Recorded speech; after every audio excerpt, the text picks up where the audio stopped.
Saya bukan orang yang mengerti tentang cinta.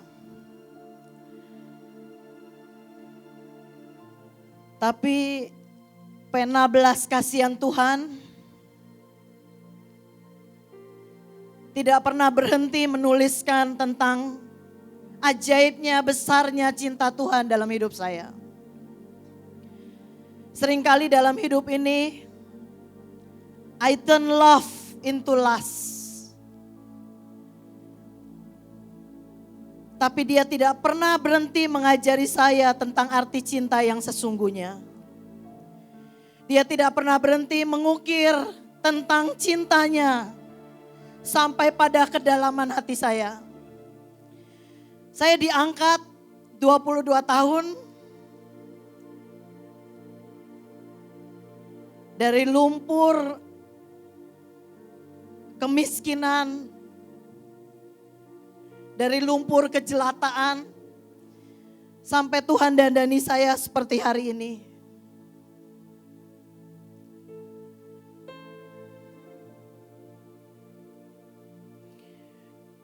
Butuh 22 tahun untuk membuat saya sungguh-sungguh mengerti bahwa pada waktu Tuhan memberi saya nama Ruth Setiawan, saya baru bisa mengerti.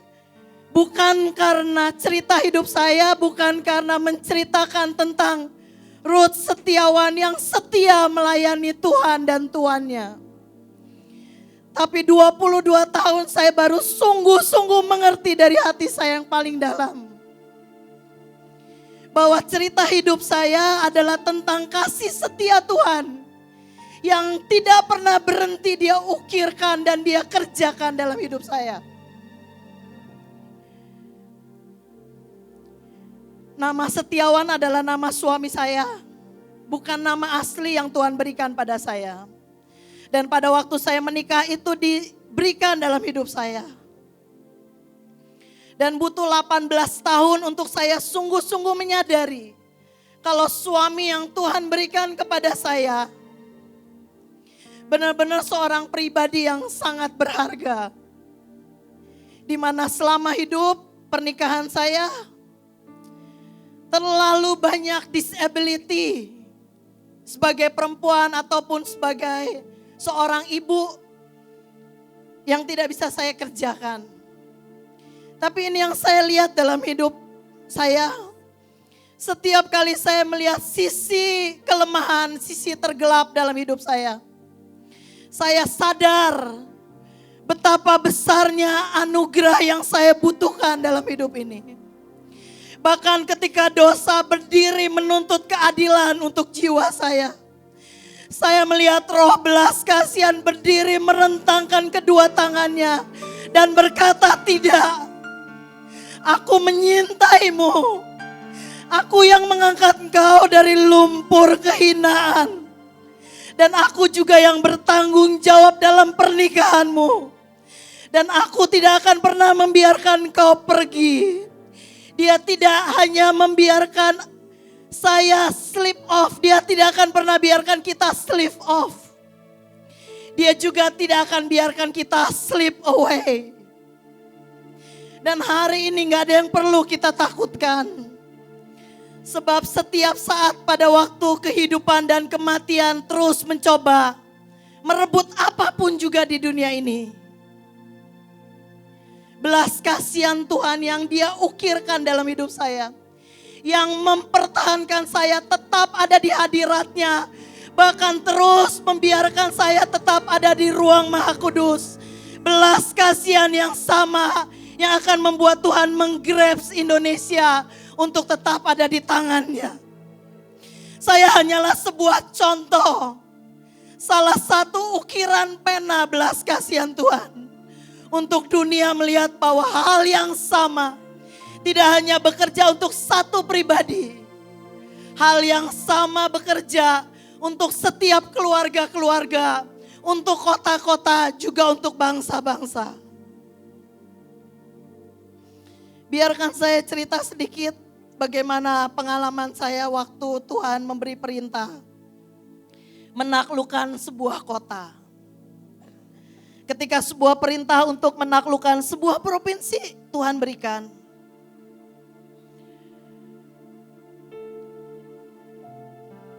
Dan setelah selesai semua dikerjakan dengan sangat luar biasa. Pasukan ditambahkan dan KKR berakhir dengan luar biasa. Dan besok satu hari saya berdoa dan mencari wajah Tuhan. Dan tiba-tiba saya dapat penglihatan. Saya memberikan sepotong kue kepada Tuhan. Tapi waktu saya lihat kue itu, saya isi kue itu berisikan bahan kebanyakan dari tanah. Sebuah bahan yang tidak proper untuk sebuah kue. Dan di dalamnya banyak kotoran-kotoran lainnya. Dan pada waktu saya serahkan itu ke tangan Tuhan. Dan saya lihat bagaimana matanya menatap saya. Tetap dengan penuh cinta dan mengambil kue itu dari tangan saya. Sejujurnya waktu mandat diberikan. Saya mengerjakan provinsi.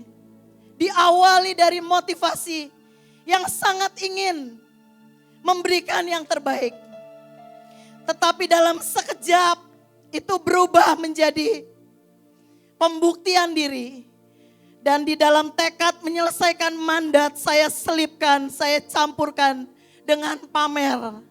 Bahkan saya mengakhirinya dengan sebuah cium pengkhianatan. Tapi waktu itu saya sajikan di depan Tuhan. Dan saya tatap matanya. Saya gak pernah lihat mata seperti itu untuk sesuatu yang tidak proper disajikan. Dan matanya dengan tajam, dengan cintanya menembus sampai ke pusat hati. Dan saat itu ada sebuah perkataan yang keluar seperti ini. Raja yang mulia yang mengenakan mahkota duri dan berdarah. Raja itu turun dari surga hanya untuk memenangkan hati para pelacur, hati para pemberontak. Sehingga dunia sungguh mengerti arti cinta yang sesungguhnya. Tuhan kasih ayat ini 20 tahun yang lalu buat Bu Iin di Kidung Agung 6 ayat 10.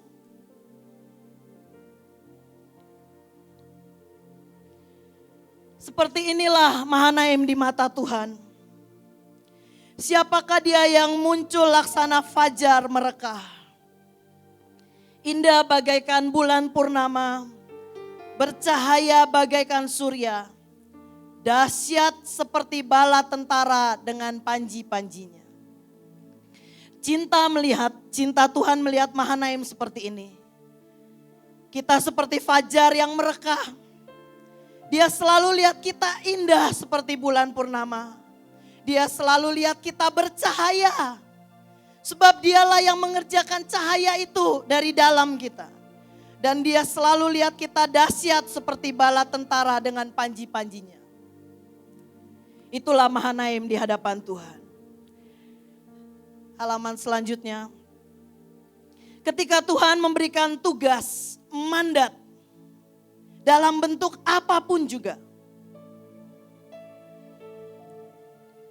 Sesungguhnya dia raja yang sangat luar biasa. Kekasih yang sangat ajaib.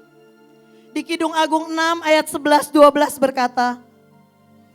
Ke kebun kenari aku turun melihat kuntum-kuntum di lembah. Melihat apakah pohon anggur berkuncup dan pohon-pohon delima berbunga. Seringkali ketika Tuhan memberikan kita perintah,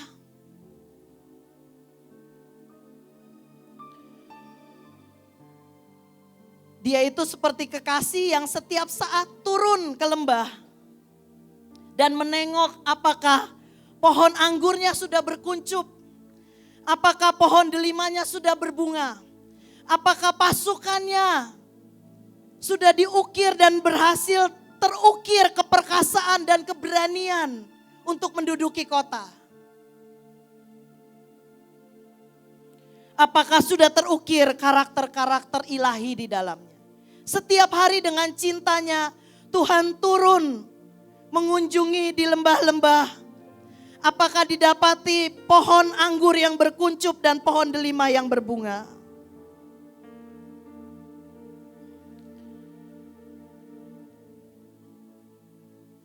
Dan bahkan ketika didapati itu belum berbunga mekar sebagaimana seharusnya. Di Kidung Agung 7 ayat 12-13.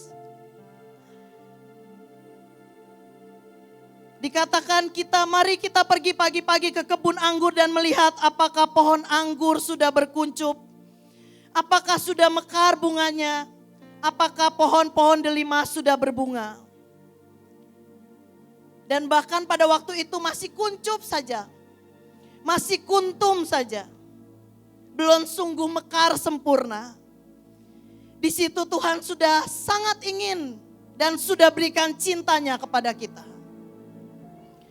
Ayat selanjutnya berkata semerbak bau buah dudaim. Ini adalah bau buah bunga yang untuk orang dewasa untuk membangkitkan keintiman. Dan waktu saya baca firman ini saya rasa betapa sangat dia ingin intim dengan kita. Walaupun kita ini seringkali belum dewasa dan belum punya kedewasaan yang cukup untuk sungguh mengenal artinya cinta yang dewasa. Bahkan seringkali mungkin kita seperti Miel. Yang dipanggil Miel cantik dan dia sudah sangat tersipu-sipu. Miel belum ngerti cinta. Tapi Miel bisa meresponi cinta orang-orang di sekelilingnya. Dengan membalas senyumnya. Miel baru 4 bulan, akal budinya belum tumbuh sempurna. Tapi hatinya bisa meresponi cintanya. Tapi berapa banyak dari kita yang sangat sulit dicintai. Berapa banyak ketika Tuhan menunjukkan cintanya dalam bentuk kecil maupun besar. Itu sangat menakutkan buat banyak orang. Seakan-akan Tuhan ingin mengambil apa dari hidupmu. Seakan-akan dia ingin membunuhmu. Bahkan dia bersuka cita dan sangat passion. Melihat apa yang dia tanam. Mulai berkuncup barusan. Dan betapa tidak sabarnya kadang dia ingin melihat. Bunga itu mekar. Tapi jangankan mekar, untuk meresponi cintanya saja, untuk membiarkan diri dicintai saja. Buat kebanyakan orang itu susah. Kenapa? Kita dilatih berperang, kita dilatih menjadi perkasa, kita dilatih menjadi kuat. Tetapi kita lupa dari dasar kenapa Yesus naik ke kayu salib. Yaitu memberi dirinya untuk kita mengerti bahwa kita sangat diingini dan sangat dicintai. Betapa mudahnya buat kita berdiri dan menaklukkan kota. Tetapi betapa sulitnya jiwa kita membiarkan cintanya mengalir, mengisi jiwa dan hati kita. Dan betapa pandainya seringkali kita menyembunyikannya. Bahkan di tengah keadaan jiwa yang impotent to be loved, disability to be loved. Tuhan berkata di Hosea 2 ayat 18-19, aku akan menjadikan kau istriku untuk selama-lamanya. Inilah yang dia janjikan kepada saya 20 tahun yang lalu waktu saya masuki pernikahan. Aku akan menjadikan kau istriku dalam keadilan dan kebenaran. Dan saya percaya ini janji buat banyak orang. Yang hidupnya seperti saya dan saya hanyalah perwakilan. Sehingga kita bisa mengidentifikasikan jiwa kita. Dan masuk menyatu menikmati cintanya hari ini. Jangan sampai kita kehilangan menu utama. yaitu dirinya dan cintanya, karena terlalu banyak menu tambahan. Seringkali appetite terlalu banyak dan kita menjadi kenyang bahkan tanpa kehadiran main course yaitu dirinya. Firman-Nya berkata, aku selama-lamanya menjadikan kau istriku dalam keadilan, kebenaran, dalam kasih setia, kasih sayang. Aku akan menjadikan kau istriku dalam kesetiaan dan sehingga engkau mengenal Tuhan. Dia tidak pernah berhenti pada waktu dia bilang selama-lamanya. Saya saksikan itu 20 tahun lamanya. Pada waktu seharusnya cium Maria Magdalena yang saya bisa sajikan. Dan merangkak menciumi kakinya. Tapi seringkali saya merasa yang saya bisa sajikan ciuman Yudas. Dan toh itu tidak mengubah matanya. Cintanya tetap menembusi ke titik yang paling dalam. Sampai mengubahkan Yudas menjadi Maria Magdalena. Mungkin saudara berpikir, tidak, saya tidak seseram Yudas. Seberapa sering kita gantikan kasihnya Tuhan, cintanya Tuhan, gairahnya Tuhan melihat kita dan kita melengos. Dan kita lebih senang mencium yang lain dan mengkhianati hatinya. Mungkin kita berpikir, enggak Tuhan, kita enggak pernah jual Engkau. Berapa sering kita jual Tuhan dengan kebohongan-kebohongan. Berapa sering kita jual Tuhan dengan menyintai yang lain. Diam-diam maupun terang-terangan. Dan satu hal, demi tidak berjarak dengan umatnya dan kekasihnya.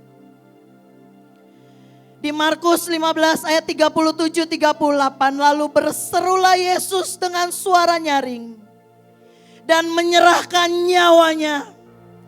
Dan ketika itu tabir bait suci terbelah dua dari atas sampai bawah.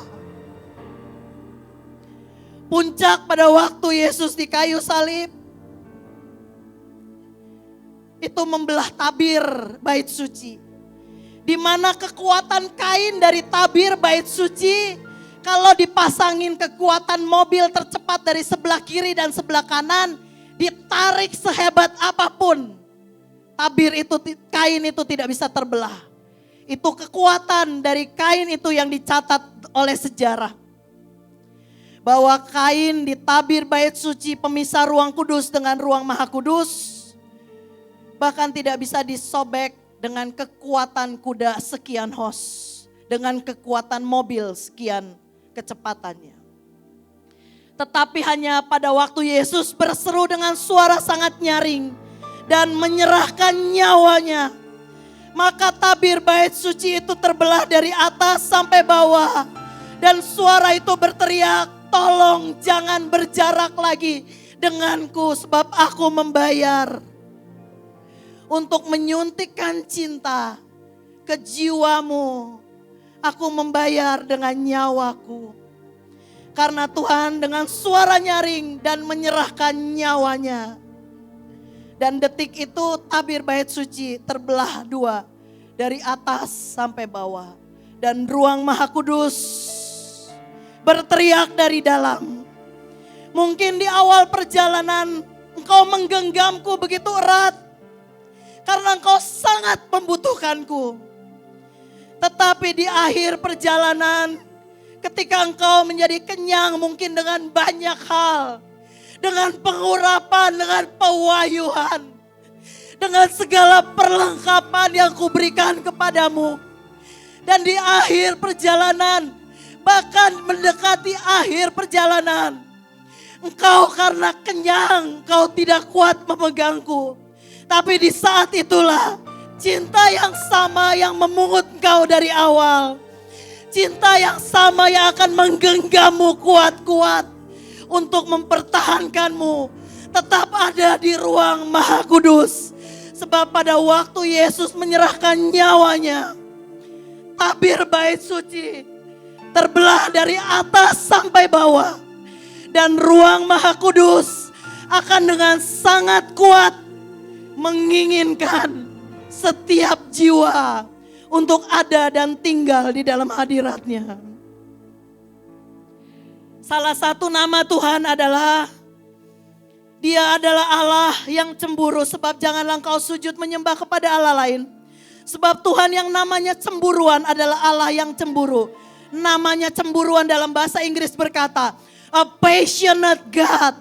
Dia Allah yang akan terus bergairah mendandani manusia batiniah kita. Sehingga kita akan cantik dari dalam keluar.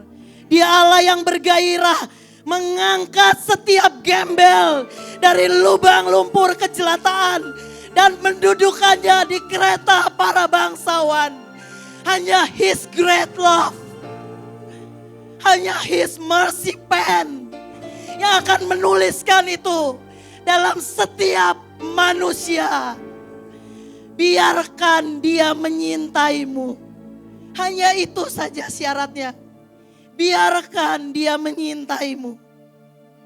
Dia Allah yang sangat bergairah mengerjakan kasih setianya, keset olamnya dalam hidup kita. Sebab kelemahan kita, kecacatan kita tidak pernah bisa mengubah kredibilitas dan integritas keilahiannya. Dengan setia dan selama-lamanya Dia akan mengukirkan cerita cinta, betapa besarnya cinta Yesus pada waktu Dia menyerahkan nyawanya. Dan tabir itu terbelah dari atas sampai ke bawah. Dan ruang Maha Kudus akan berteriak jauh lebih keras daripada maut. Menginginkan jiwamu dan hatimu. Menginginkan setiap jiwa, setiap hati umat manusia di seluruh dunia ini. Sebab darahnya memiliki seluruh jiwa-jiwa. Biar kita panggil namanya. Kita tundukkan kepala dan panggil namanya.